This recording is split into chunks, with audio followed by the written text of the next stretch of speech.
विश्व समाधान मंच प्यारा उत्तराखंड में आप सबका स्वागत है। आज विश्व की सबसे बड़ी लोकशाही भारतीय लोकशाही की सबसे बड़ा लोकोत्सव का चुनाव परिणाम लोकसभा चुनाव 2024 का ये जो मतगणना थी, जिसमें 97 करोड़ के करीब लोगों मतदाताओं में से 64 करोड़ के लगभग मतदाताओं ने मतदान किया था, जिसमें 31 करोड़ के आसपास महिलाएं थी। उन्होंने अपने मताधिकार से जो जनादेश देश की सरकार को के लिए दिया, वो देश के लिए, हुक्मरानों के लिए नहीं, अभी तो विश्व में एक सबके लिए एक नजीर पेश किया कि देश के परिपक्व मतदाता किस प्रकार से सत्ता मद में चूर हुक्मरानों और दिशाहीन राजनेताओं को किस प्रकार दिशा देने का, अंकुश लगाने का काम करते हैं। इसका नज़ारा आया 2024 की मतगणना 19 अप्रैल से लेकर 1 जून तक 7 चरणों में जो मतदान हुआ, उस सब का मतगणना आज 4 जून को सुबह 8 बजे से देश के तमाम मतगणना केंद्रों पे हो रहा है। इसमें 1.5 करोड़ के आसपास सुरक्षा कर्मी से लेकर मतदान कर्मी अन्य संलग्न थे निष्पक्ष चुनाव कराने के। भले ही मतदान मशीनों के प्रति पूरे विश्व में की तरह भारत में भी आशंका प्रकट की जा रही है, परंतु जिस प्रकार से आज जनादेश आया, वो तमाम राजनीतिक दलों, जहां चुनाव से पहले कल तक भारतीय जनता पार्टी सत्तारूढ़ राजग गठबंधन जो मोदी के नेतृत्व में है, वो बहुत जोर शोर से पूरे चुनाव अभियान के तहत अब की बार 400 पार फिर आएगी मोदी सरकार की हुंकार भर रहा था। इस हुंकार से वो न केवल विपक्ष का मनोबल तोड़ रहा था, ध्वस्त कर रहा था, अभी तो एक व्यूह रचना के तहत तीसरी बार मोदी सरकार को यहाँ पे सत्तारूढ़ करने के लिए काम कर रहा था। अपने प्रत्याशियों का, समर्थकों का, कार्यकर्ताओं का मनोबल बढ़ाने के लिए अब की बार 400 पार के नारे लगाए जा रहे थे। ये तमाम चीज़ें देश की इस राजनीति में दिशा देने के लिए काम। वहीं विपक्षी दल इंडिया गठबंधन जो कह रहा था कि मोदी सरकार देश की संविधान के लिए खतरा है, देश की लोकशाही के लिए खतरा है, देश की भाईचारे के लिए खतरा है, उस पर अंकुश लगाने के लिए विपक्षी गठबंधन मोदी को सत्ताच्युत करने के लिए जनादेश जनता से मांग रहा था, अपने विपक्ष का दायित्व का निर्वहन कर रहा था। उसे आज जो कह रहा था कल तक कि तमाम सर्वेक्षणों को, जो खबरिया चैनलों के सर्वेक्षण थे, उसको नकारते हुए खबरिया चैनलों के अधिकांश सर्वेक्षण, एग्जिट पोल अब की बार 400 पार पर मोहर लगा रही थी। शेयर बाजार ऊंचा जा रहा था, परंतु इंडिया गठबंधन भी ये कह रहा था हमें 295 सीटें आ रही है विपक्ष की और सरकार हम बनाएंगे। इसी कसमकस में लोग हंसी उड़ा रहे थे कि आखिर इनकी कहाँ से आएगी। मोदी का इतना बड़ा जलवा है, इतना पूरा तंत्र, अमित शाह का इतनी व्यूह रचना है। हमने पहले ही कहा था कि अमित शाह की व्यूह रचना के आगे विपक्ष की कितनी चलेगी, वो तो समय बताए। वरना आज जब परिणाम खुले, अभी तक पूरे परिणाम सामने नहीं आए, परंतु जहां सत्तारूढ़ भाजपा गठबंधन जो चुनाव जीते और जिसमें बढ़त हैं, वो 543 में से 291 सीट आ रखी है, भाई बढ़त और जीत हासिल कर रखी है। वहीं विपक्षी गठबंधन इंडिया गठबंधन के लिए 234 सीटें, 234, काफी उनके दावे के काफी करीब। अब इसमें जिस प्रकार से ये हो रहा है, आंध्र प्रदेश में की विधानसभा 175 सदस्यीय आंध्र प्रदेश की विधानसभा के लिए जो चुनाव हुआ, इसमें चंद्रबाबू नायडू के नेतृत्व वाली तेलुगु देशम पार्टी ने भारी बहुमत से, जो भारतीय जनता पार्टी की सहयोगी थी, जो राजग गठबंधन के गठ में शामिल थी, उसने वहाँ पर सत्तारूढ़ जगन रेड्डी के नेतृत्व वाली पार्टी को धूल चटा दी है। जिस प्रकार से जगन रेड्डी के शासनकाल में चंद्रबाबू नायडू को जेल भेजा गया, वो प्रतिशोध की राजनीति मानते हुए तेलुगु मतदाताओं ने अपना पूरा समर्थन चंद्रबाबू नायडू को दिया।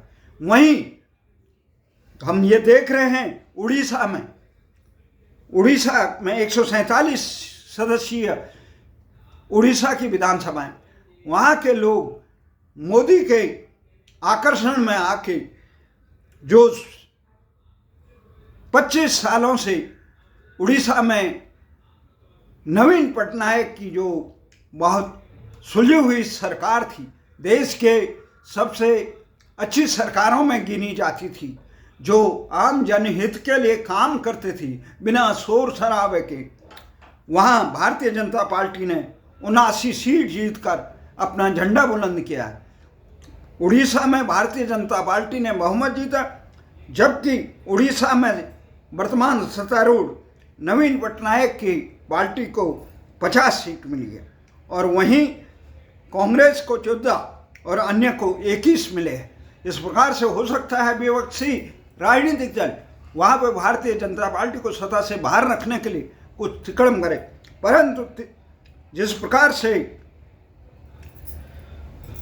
आंध्र प्रदेश में 175 में से 136 सीट एक पूर्ण बहुमत एक तेलुगु देशम पार्टी चंद्रबाबू नायडू के नेतृत्व में ले, उसे प्रधानमंत्री नरेंद्र मोदी ने भी उनको बधाई दी।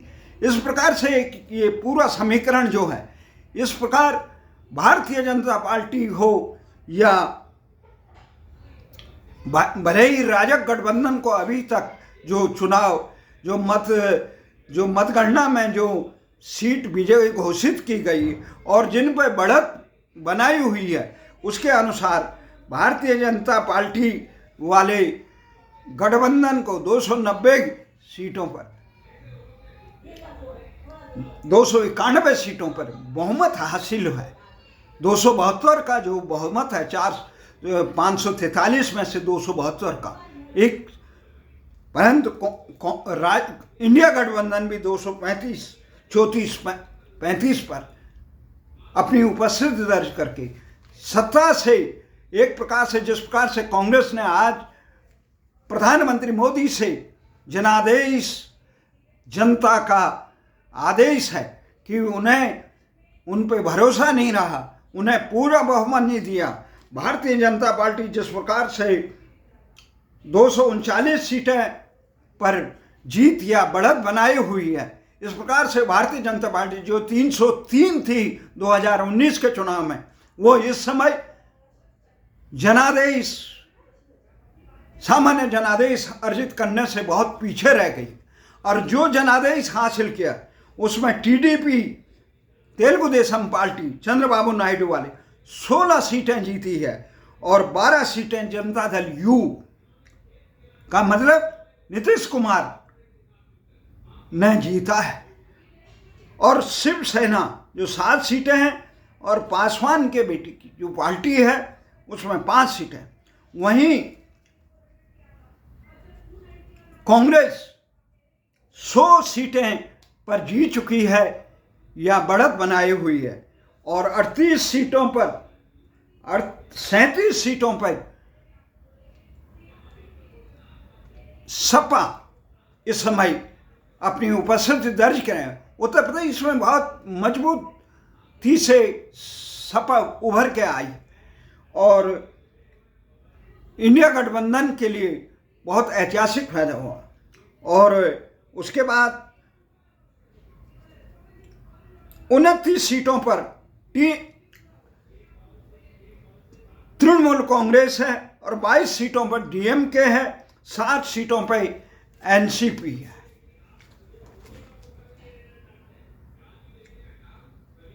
और शिवसेना उद्धव ठाकरे के भी मत।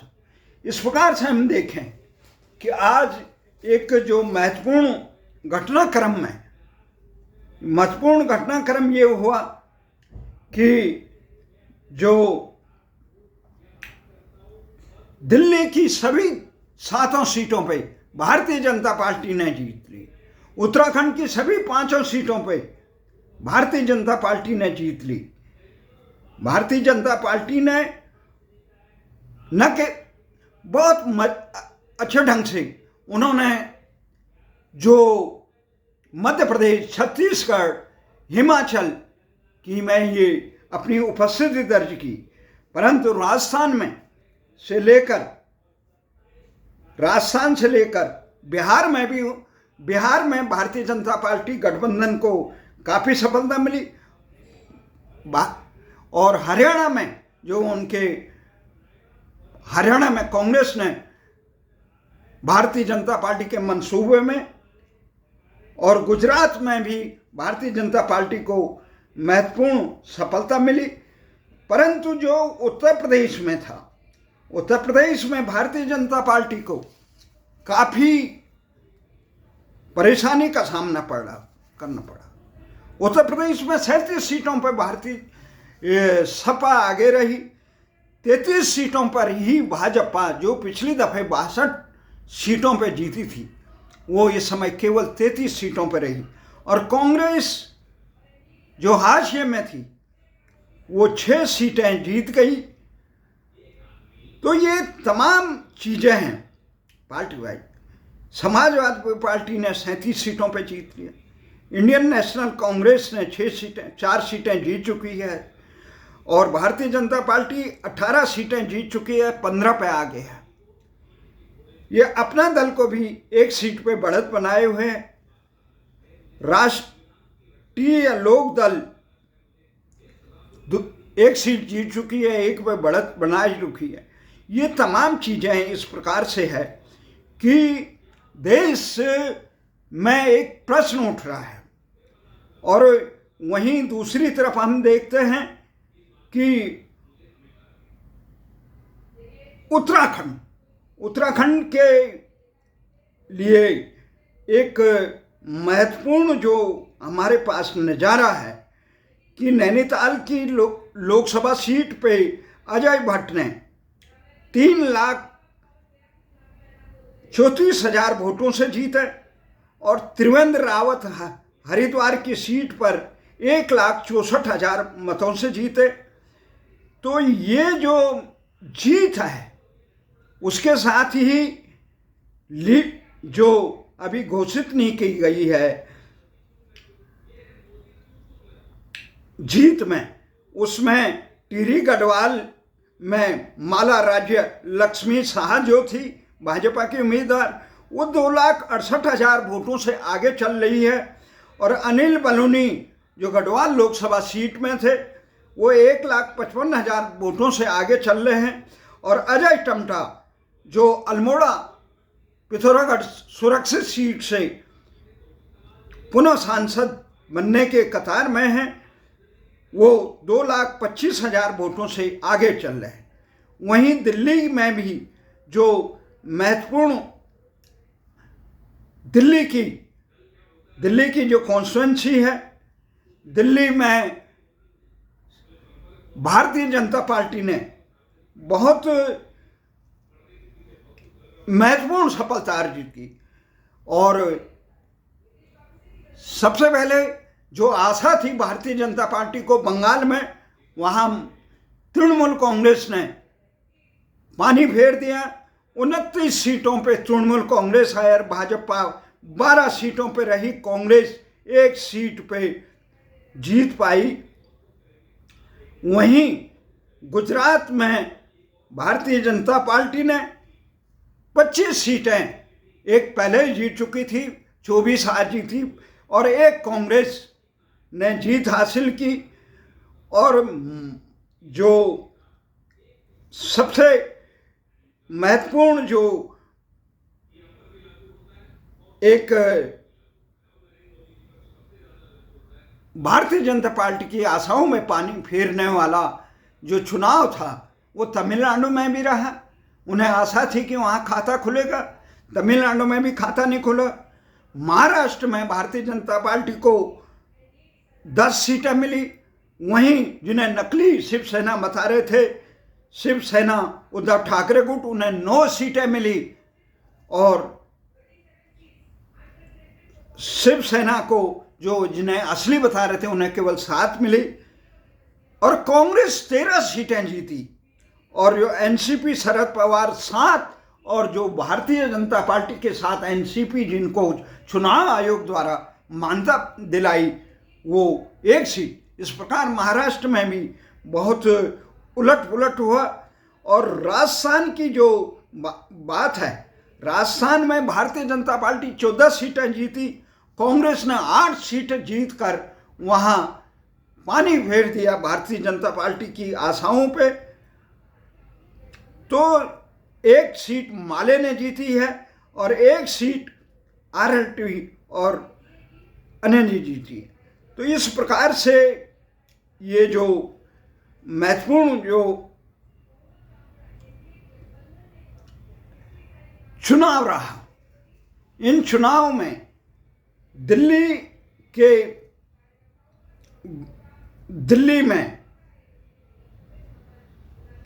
में 7 सीटों पर भारतीय जनता पार्टी ने जीता। 2 सीटों पर जो चांदनी चौक, यो प्रवीण खंडेलवाल 89,000 वोटों से जीत चुके हैं। और दक्षिण दिल्ली में राम सिंह बिदुड़ी बहुत अच्छी जीत हुई, वो 1,24,000 वोटों से जीत चुके हैं।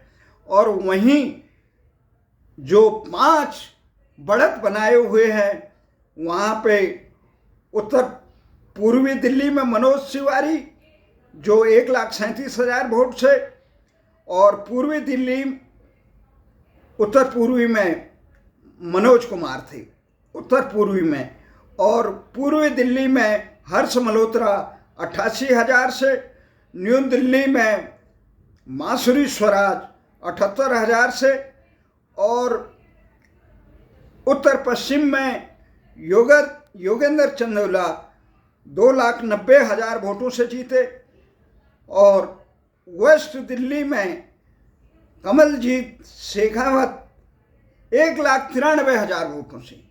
इस प्रकार से भारतीय जनता पार्टी ने मध्य प्रदेश में शिवराज चौहान और भारतीय जनता पार्टी का शिवराज चौहान 8 लाख से अधिक वोटों से जीतकर कीर्तिमान स्थापित किया। गडकरी ने भी बहुत अच्छे ढंग से जीते। प्रधानमंत्री 1.5 लाख से जीते। वहाँ उन्हें कांग्रेस के प्रत्याशी ने बड़ी कांटे की टक्कर, जब प्रधानमंत्री इस समय कम से कम 4-5 लाख से जीतने की आशा थी, पर 1.5 लाख बहुत कांटे की टक्कर हुई। वहीं अमित शाह गांधीनगर से बहुत मजबूती से जीते। तो राहुल गांधी ने रायबरेली सीट में, राहुल गांधी भी महत्वपूर्ण ढंग से जीते। राहुल गांधी बहुत मजबूत जीते। वहीं अमेठी से सोनिया गांधी के सलाह के सहायक रहे किशोरी लाल ने मोदी सरकार की सबसे चर्चित मंत्री स्मृति ईरानी को धूल चटा दी। पराजय कर दिया। स्मृति ईरानी की हार एक प्रकार से एक सबक है। वहीं कांगड़ा से, वहीं हिमाचल से 4 सीटें जीते। भले ही हिमाचल के लोग, उत्तराखंड के लोग जो सबसे ज़्यादा अग्निवीर से स्कीम से प्रभावित थे, उससे ये साफ होता है जैसे अयोध्या जैसे सीट में वहां पर सपा का जीतना एक संदेश है कि मोदी सरकार ने जो महत्वपूर्ण काम किए, राम जन्मभूमि का काम जो ऐतिहासिक है, 5 शताब्दियों में पहली बार ऐसा कलंक को बहुत भारत को इतनी महत्वपूर्ण ढंग से की कि ये कार्य ही मोदी सरकार का देश के लिए बहुत बड़ा कार्य था। वहीं धारा 370 हटाना, वो 3 तलाक से लेकर पूरे विश्व में भारत का सम्मान बढ़ाना, ये अनेक कार्य है।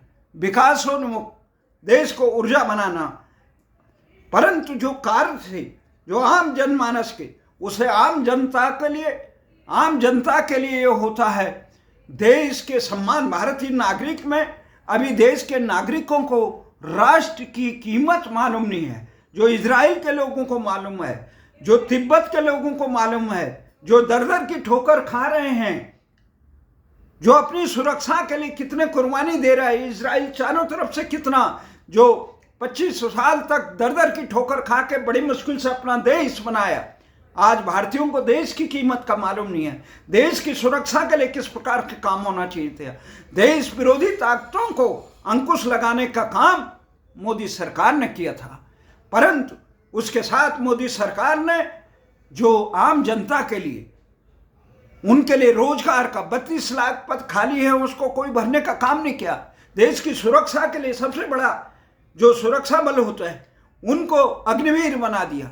जो अग्निवीर आप 5 साल के नेताओं को जो आराम से दिल्ली और प्रदेशों की राजधानियों में ऐश कहा में रहते हैं, उनको तो पेंशन, और जो देश की सुरक्षा के लिए सीमाओं पर सियाचिन से लेकर थार के रेगिस्तानों तक, समुद्र तक अपना जीवन न्यौछावर करते हैं, उनके लिए पेंशन नहीं, उनको शहीद का दर्जा नहीं, 4 साल बाद रोजगार से बाहर आपको मिलेगा, अन्य उसमें कहां मिलेगा। भर्तियां 32 लाख खाली हैं, आप क्यों नहीं कर रहे हैं। आपका नौकरशाही और नेताओं के लिए करोड़ों रुपए देने के लिए तैयार हैं। आप देश के उद्योगपतियों के लाखों करोड़ों का जो ऋण है उसको माफ करने के लिए तैयार हैं, पर देश के आम जनमानस को रोजगार न देना एक मोदी सरकार की बहुत बड़ी विफलता रही। दूसरा कि लोकतंत्र में व्यक्तिवादी सोच नहीं होना चाहिए। मोदी की गारंटी, केजरीवाल की गारंटी, इस प्रकार के शब्दों से आम जनता जनमानस को उचित नहीं लगता है। आप जिस प्रकार से आज में ये है कि जिस प्रकार से संघ उदासीन रहा राष्ट्रीय स्वयंसेवक, जिनकी बदौलत, जिनके संघर्ष और त्याग, लाखों स्वयंसेवकों के संघर्ष और तपस्या, दशकों के यात्रापूर्ण जीवन से के संघर्ष से आज भारतीय जनता पार्टी भारत में 11 साल, पिछले 10 साल से सत्तासीन है। देश के अनेक प्रांतों में सत्तासीन है, अपनी उपस्थिति मजबूती से दर्ज करा रहे हैं। जब वो स्वयंसेवक देश का नेतृत्व करता है और ये कहे, उसकी पार्टी के अध्यक्ष कहे या कहलाया जाए कि अब स्वयंसेवक की जरूरत नहीं है, आरएसएस की जरूरत, राष्ट्र की मुख्य धारा में जोड़ने, भारतीय जनता पार्टी का नामो निशान मिटा दिया। मोदी की गारंटी, और जिस प्रकार से मोदी जी ने चुनाव के अंतिम चरणों में जिस प्रकार के भाषण दिए कि मुसलमानों को, हिंदुओं को जाति के नाम पर ये एक प्रधानमंत्री को उचित नहीं करता।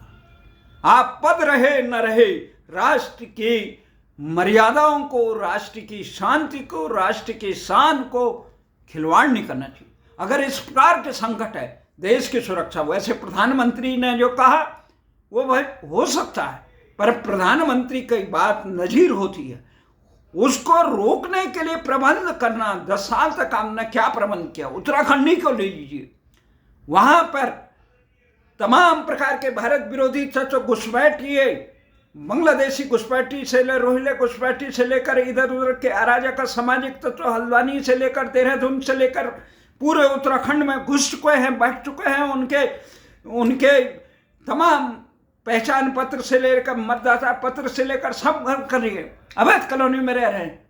उन पे अंकुश लगाने के लिए जब स्थानीय लोगों ने मूल निवास और भू कानून की बात की, उसको नजरअंदाज कर दिया गया, उससे अंकुश लगेगा। और आपने क्या कहा कि यहां पे इस प्रकार का एक कानून बनाया, उससे कहीं रोकथाम नहीं होती। जो कानून भारतीय जनता पार्टी ने बनाया उसे तत्काल राहत नहीं मिलती। जो अंकुश लगना है वो मूल निवास और भू कानून से होता। हिमालयी क्षेत्र का विशेष संवेदनशील सीमांत जनपद है, आम लोगों को न्याय कहाँ मिलता, कानून किस प्रकार से। जो महिलाओं के लिए रामचंद्र जी ने कहा है कि एक अत्याचारी को, एक व्यभिचारी को, एक दुराचारी को, एक स्त्री को अपहरण करने वाले के रावण का वध करने का काम किया, परंतु यहां उत्तराखंड में देखते अंकिता भंडारी प्रकरण से लेकर जिस पर उस अंकिता भंडारी के पीड़ित माता पिता प्रश्न कर रहे हैं, उसको भारतीय जनता पार्टी ने अभी तक वहां देहरादून में बिठाए रखा है। उनको पदमुक्त कर देते, देश के किसी कोने में फेंक देते, नजरअंदाज करना चाहिए था।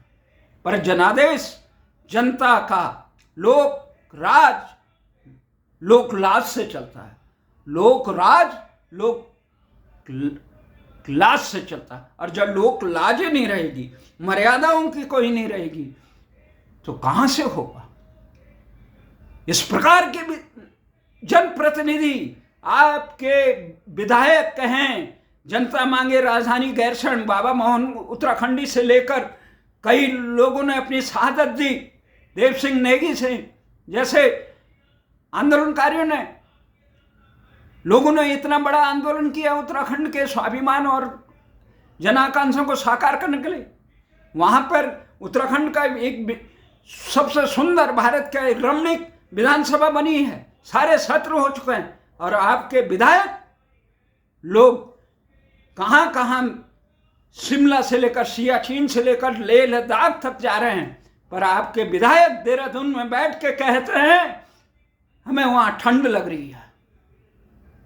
ऐसे निर्लज विधायकों को, जो प्रदेश की जन आकांक्षाओं के खिलाफ खिलवाड़ करने का षड्यंत्र रच है, उस पर ना आपके मुख्यमंत्री मौन रहे, वहां के प्रभारी तमाम संगठन महामंत्री क्या कर रहे थे, प्रदेश अध्यक्ष क्या कर रहे थे, सब मौन बने हुए थे। भले ही वहां पे जनादेश राष्ट्र सुरक्षा के लिए राष्ट्रभक्तों ने आपको दिया, परंतु अंकुश लगाना बहुत जरूरी था, और वो अंकुश यहां के जांबाज लोगों ने दिया। और देश की सुरक्षा में भले ही यहां पे राहुल गांधी ने कहा कि उत्तर प्रदेश की जनता ने जो लोकतंत्र की रक्षा के लिए जो काम किया है उसके लिए वो नमन करते हैं। और प्रधानमंत्री मोदी ने भी कहा है कि ये ऐतिहासिक जनादेश दिया है, देश की जनता ने राजग को जनादेश दिया है। तीसरी बार मोदी ने देश की सुरक्षा, चाहे सरकार कोई भी बनाए, व्यक्ति महत्वपूर्ण नहीं होता है राष्ट्र के सामने। राष्ट्र की मजबूत होना चाहिए, पुतिन जैसा मजबूत नेतृत्व होना चाहिए, जो देश को तबाह करने के लिए तैयार नाटो के नाकों चने चबा दे। चीन जैसा होना चाहिए, राष्ट्र विरोधियों पर अंकुश लगाए। इजराइल की तरह होना चाहिए, राष्ट्र की सुरक्षा के लिए खतरे बने लोगों को तहस नहस करे। पर भारत कौन करेगा? केवल चुनाव जीतने से कुछ नहीं। आज देश की जनता ने जो लोकशाही का दर्शन भारतीय जनता पार्टी के नेताओं को, विपक्ष वालों को दिया, वो एक अनुकरणीय है, इनकी आंख खोलने वाले थे। सत्ता के आसपास देश के लिए जैसे मजबूत सरकार की जरूरत है, वैसे मजबूत विपक्ष की भी जरूरत है। मजबूत विपक्ष और मजबूत नेतृत्व दिशाहीन सरकार राष्ट्र लोकतंत्र के लिए मजबूत होती है। ये सरकार ने बहुत महत्वपूर्ण जनादेश है। आज जनादेश का ये जो ऐतिहासिक घोषणा हुई, और उस घोषणा में जो भारतीय जनता पार्टी को, भले ही इसी को कहते हैं हर इच्छा सर्वश्रेष्ठ होती है, मनुष्य भूल जाता है अहंकार में, प्रभुता पाए को मद नाही। अहंकार किसी का नहीं रहता। जो अहंकार देश की जनता के सामने, देश के तमाम जो महत्वपूर्ण चीज़ें हैं उनको आगे बढ़ाते हुए हम आशा ही अपितु अपेक्षा भी कर रहे हैं। जो इस समय राजग गठबंधन के लिए 290 है, और भारतीय जनता पार्टी के पुरोधा शीर्ष नायक नरेंद्र मोदी इस समय जनादेश के बाद भारतीय जनता पार्टी मुख्यालय में पहुंच चुके हैं। कार्यकारी अध्यक्ष नड्डा जो हुंकार भर रहे थे हमें संघ की जरूरत नहीं है, अब उन्हें एहसास हो गया संघ द्वारा उदासीन होने पर अर्श फर्श में पहुंचाने में ज़्यादा देर नहीं लगती है। और इस समय इंडिया गठबंधन 235 पे है। प्रधानमंत्री मोदी अपने विचार कहेंगे जनादेश के सम्मान में। वो कह रहे हैं ऐतिहासिक जनादेश दिया। तीसरी बात पर यह निश्चित है प्रत्येक जनप्रतिनिधि को कार्य करने, और भारतीय जनता पार्टी में ये सबसे बड़ी कमी मोदी सरकार के दौरान दिखाई दी। उन्होंने प्रांत के नेतृत्व को जमींदोज करने का काम किया। यहाँ के मंत्रियों को कार्य करने की स्वतंत्रता नहीं दी। वो अपनी प्रतिभा के अनुसार काम दे। सांसद भी उदासीन है। तो कल 11:30 बजे प्रधानमंत्री अपने मंत्रिमंडल की बैठक करेंगे और चुनाव के जनादेश की समीक्षा करेंगे, उस पर निर्णय लेंगे।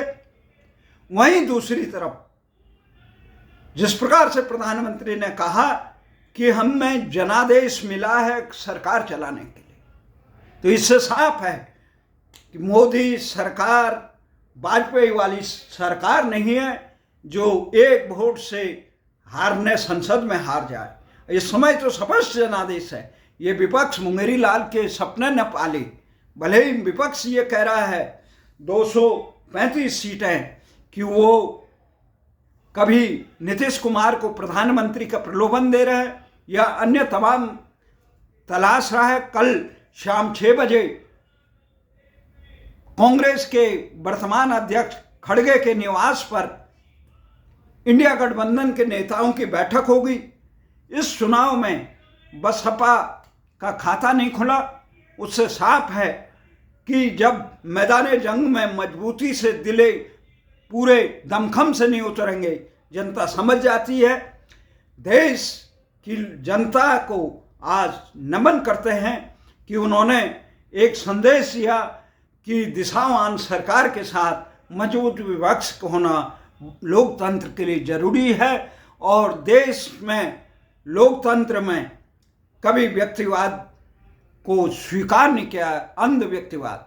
राष्ट्र में सारे देश पे उमड़ने वाले राष्ट्र विरोधी खतरों को कांग्रेस सहित तमाम इंडिया गठबंधन के दलों को और भारतीय जनता पार्टी को ये समझना चाहिए, राष्ट्र पे उमड़ रहे खतरों को नज़रअंदाज नहीं करना चाहिए। आपकी कुर्सी रहे न रहे, धार्मिक आधार पर आरक्षण राष्ट्र के विभाजन का एक और होगी कोशिश, नापाक कोशिश होगी। और जातिवाद को हवा दे के आप अपने कुर्सियों को तो बचा सकते हैं, केवल राष्ट्र की नींव कमजोर होगी। इसी आशा और विश्वास के साथ आने वाले 1-2 दिन में ये बादल छंट जाएंगे।